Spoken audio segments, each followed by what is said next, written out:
Guy walks in, walks up behind you, grabs someone by their legs, pulls them down, and is attempting to beat them up.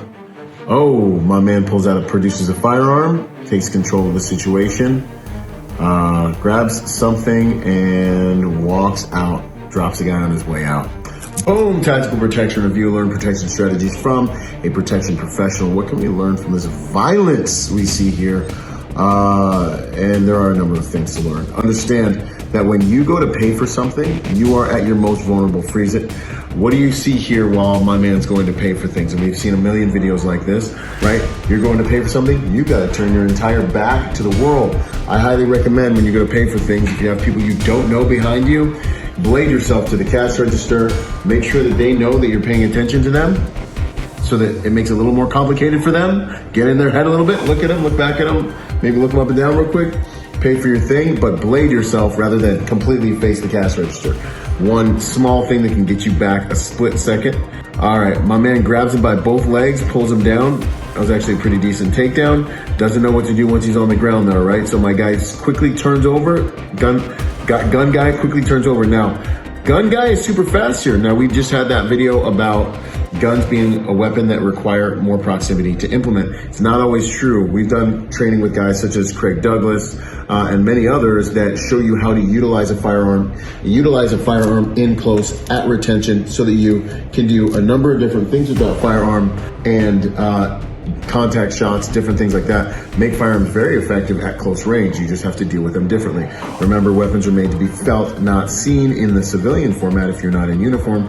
So this is exactly what my man does. Before the aggressors can even figure out what's happened, aggressor number 2 is standing up, pulling up his pants, getting ready to get in the game. And you can see if we slow it down, the guy who's fighting for his life reaches up, boom, puts one, looks like lands an effective round on him, drops him. And while he was down there, he was able to put that pistol, looks like he was able to put that pistol right up against the eye of one of the primary aggressors. And now he gets up, he gets control of the situation, and he finishes the job on aggressor number 2 on his way out. And what can you learn from this? It's very simple. Understand how to use your firearm in multiple contexts. If you haven't gone to some of the courses like we've done with Craig Douglas or even Raul Martinez, where you're dealing with your firearm at retention, it's very effective because you never know when you might get into an actual hands-on altercation with a firearm on you. If you're a CCW guy and you're carrying a firearm every single day, listen, if you're in a force-on-force, hands-on violent encounter, that's a fight for your life.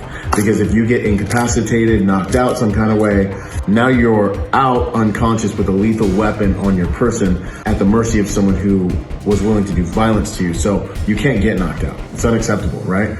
You have to maintain and retain positive control of that firearm at all times. So that's what I think you can learn from this. Understand grappling with your firearm, fighting over your firearm, protecting your firearm, and implementing a firearm at retention. Don't just do all the textbook.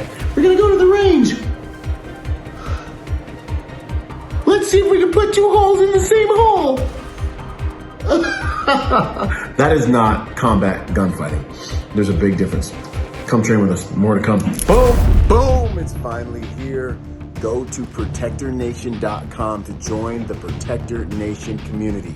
Learn online and become part of our Protector Nation family. I look forward to seeing you guys there and for us all to join forces to make the world a safer place by helping good people to become more dangerous.